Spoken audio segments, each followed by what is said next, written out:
what is going on with Brett Kavanaugh in the Senate hearings. Let's discuss in this little podcast segment. Now, Dr. Christine Blasey Ford has accused Brett Kavanaugh of sexual misconduct when he was 17 years old. In a very specific term, she has accused him of attempted rape. Let's go back and talk about another case of this with the Supreme Court back in the 90s when we had Clarence Thomas. It just blows my mind about how much things have changed, since the 90s. When I was listening to the Anita Hill testimony, which was involving none other than Senator Joe Biden, barf, it was like, I just couldn't believe that some of the questions that Biden and the other senators were asking Anita Hill. It's like some of the allegations against Clarence Thomas, and I haven't seen the entirety of the hearings, but some of the parts they put on YouTube, they were asking, did you discuss pornographic films with Clarence Thomas? Did he invite you out? And one of the allegations that she was putting against him was just that he invited her out frequently. And they asked her, did he ever ask you to have sexual intercourse with him? No. So, two of the things that she talked about were he was inviting her out just frequently, being repetitive, and he talked to her about pornographic films. I mean, can you imagine 30 years ago that was scandalous? I mean, talking about pornographic films and asking somebody to go out with you? Now, let's look at the whole notion. Is asking somebody to go out with you repetitively, is that even harassment? The answer is yes, actually it is. Harassment just means that you're doing something repetitive and someone has told you to stop. But does that mean that you should be barred from the Supreme Court? Does that mean that you should not be allowed to be a Supreme Court justice because you asked somebody to go out with you 5, 6, 7, or 8 times? No, absolutely not. Once again, I haven't heard all of the accusations against Clarence Thomas, but it just blows my mind, once we get to the things like Brett Kavanaugh, who's been accused of attempted rape. And there's a very key detail that is going on with Dr. Ford's testimony when she says that Brett Kavanaugh held her down and he took his hand and covered her mouth so she could not scream. That really crosses a line. That's sort of a tipping point, because that particular instance is just something like, this was not a misunderstanding. According to Dr. Ford's testimony, this was attempted rape.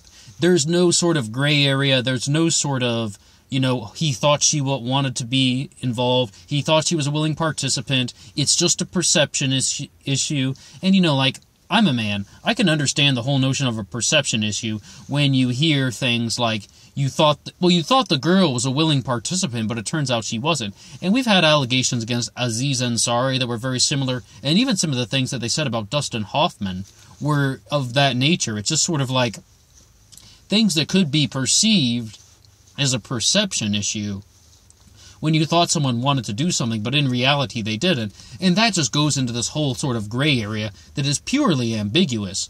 Bear in mind that none of that would ever be admissible in a court of law. I mean, talk about reasonable doubt. And let's face it, if Dr. Ford was putting any sort of legal charges against Brett Kavanaugh in the sense that this was a trial. If this were a trial and she was filing charges against him, what would happen? Absolutely nothing, because reasonable doubt. Presumption of innocence. Innocent until proven guilty. But in a Senate hearing and in the confirmation stuff, there is no presumption of innocence. There's also no presumption of guilt, and there is no reasonable doubt. It's just, what the committee members think about the presentations. I would say that, it's just mind-blowing about how heartless both sides of the aisle are, the Republicans and the Democrats. It's like they don't care about either person. They are just sort of trying to find whatever political leverage they can to screw somebody over. And yes, I'm talking about Dianne Feinstein, in case you didn't take that hint. And, it's like, both sides are guilty of just sort of exploiting this situation, and no one cares about anything that Brett Kavanaugh had to do with the George W. Bush administration. No one cares about Brett Kavanaugh's role in the Patriot Act. No one even cares about what was supposed to be the controversy about Brett Kavanaugh's views on Roe v. Wade. That was supposed to be the controversy. One thing that I would say that doesn't really help Brett Kavanaugh is that he's not the best at responding to questions, and now the Democrats are just attacking his temperament and saying he doesn't have the emotional stability to be a judge, which is baloney, which is absolutely bogus. I mean, what, somebody made a facial expression you didn't like in a Senate hearing, so you think that he shouldn't be a Supreme Court justice because of that? I mean, that's sensationalism. That's the stuff for Nancy Grace, as opposed to, well, the American public, like what the American public should actually look for in a Supreme Court justice. I mean, save that for the tabloid media and such. But is Brett Kavanaugh guilty of something? We're never going to know.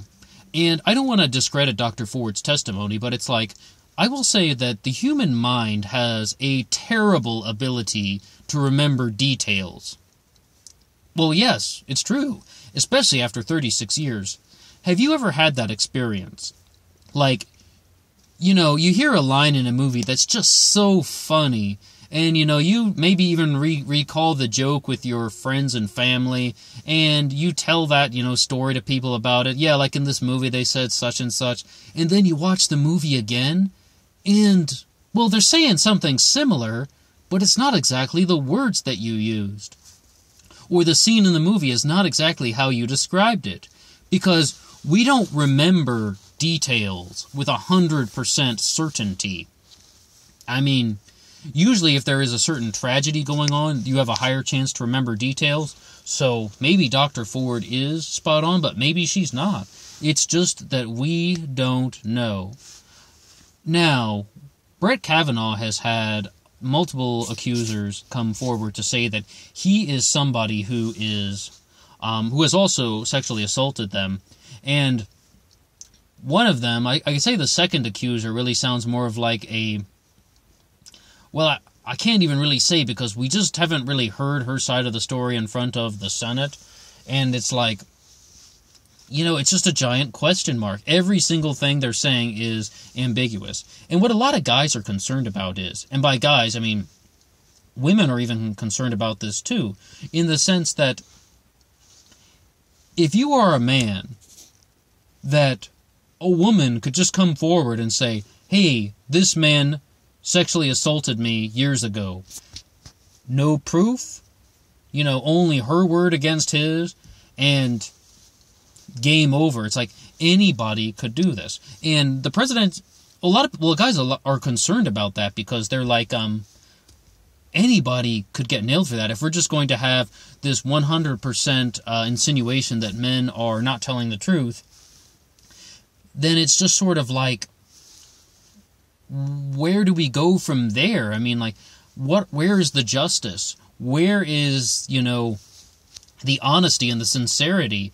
It's like a lot of people are just having a lot of mixed feelings about that, and not even mixed feelings. They have genuine concerns about how that is not a safe thing to do.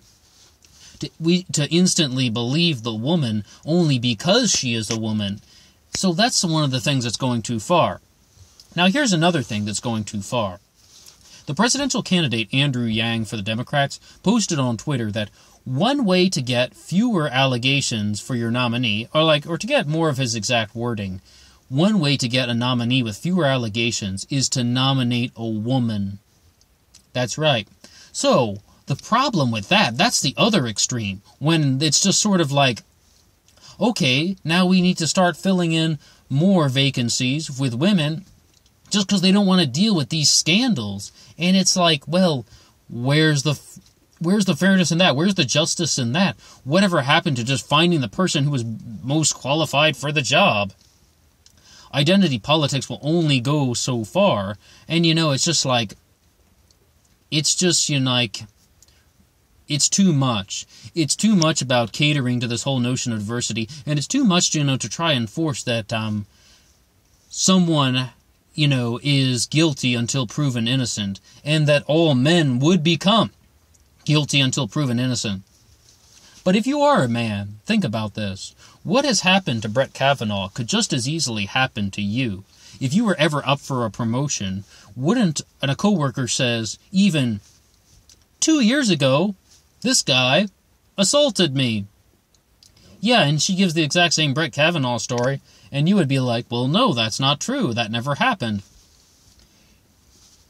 Are they expected to believe her or you? And it's just like this, like I said, we are now living in this kind of question mark generation when we have just these allegations that are pouring in. And it's like, we don't know who to believe. But it definitely is true that, like, people could be making these things up, and they would be accepted. I do say that. People could fabricate allegations, and they would be accepted. But let's face it, partisanship is what's really going to be going on in the Brett Kavanaugh hearings. One of the other ways that we could look at this is, if it weren't for these allegations, I think this would have just turned into a giant Roe v. Wade debate, a giant abortion versus pro-life debate, and it's very possible that the Senate hearing would have voted the exact same way. Even some people like, Jeff Flake, who is apparently the liberal Republican of the Senate. I mean, I don't really know if that guy knows what he's doing. What exactly is his ambition in life? Is it just to be like, I'm Jeff Flake, I'm number one? Number one at what? It's just like, yeah, I don't think people are too happy with him on all ends. Like Lisa Murkowski and Susan Collins, it's like they're trying to be the moderate Republicans. Maybe they think that if they are moderates, they have more power because they can be swing votes or something. No one gives a flying fuck about any of those people. And no, they don't have any power. They're just annoying. Good luck getting your emails and your voice messages blown up over the next 30 days. I mean, alright, so people are just going to come and complain to you more often, and they're probably going to pass shit anyway without your damn votes. I mean, this is Washington. This isn't, like a color club where it's like, ooh, red, blue, now purple, ha ha! Who gives a flying fuck about any of those people? Well, the biggest thing we really can say coming out of the Kavanaugh hearings is there are two sides of the story. And the side of the story that a lot of people were putting forward about Brett Kavanaugh is this just a case of boys will be boys? Is this just a case of a misunderstanding? Is this just a case of, even if everything that Dr. Ford says is true, should Brett Kavanaugh just be forgiven? That's one idea that has been put forth, and it's like, did he just make a mistake when he was 17? A minor, mind you. A minor. He's not an adult. He's 17 and she's 15. I'd say that one of the biggest things that crossed the line, though, is the way that Dr. Ford has presented this. There is no possible way that this was any sort of accident, that this was any sort of mistake or misunderstanding. It's like, if her testimony is true, then this is definitely a case of attempted rape. Should someone who has committed attempted rape be on the Supreme Court? Well, someone once put it this way. How many vacancies are they trying to fill? 1. How long is the appointment? Lifetime. If this guy has problems, you don't have to choose him. You can get somebody else. You can get somebody that is better. Look at, what he did with the Patriot Act. If anyone wants to put that into Google and YouTube, and it's just like, that alone should, be a reason why people don't want to vote for him. But it's like when somebody, is putting out these allegations, do you think that anybody tampered with Dr. Ford's story? Do you think people like the staff for Dianne Feinstein coached her on anything to say, like, maybe to exaggerate certain details? I don't know. I mean, what people are saying is that they don't necessarily agree with everything that she has said as consistent. I wouldn't put it past anybody like that, because the way they have presented this, it is definitely an accusation of, attempted rape. And people like Mitch McConnell shouldn't just dismiss it as, oh, he made a mistake when he was 17. Attempted rape should be taken a little bit more seriously. But the problem is, we don't necessarily know that that's true. So what's the answer? Well, the answer is to vote no on Kavanaugh, not because of anything to do with these allegations. The answer is to vote no on Kavanaugh because they can find somebody better.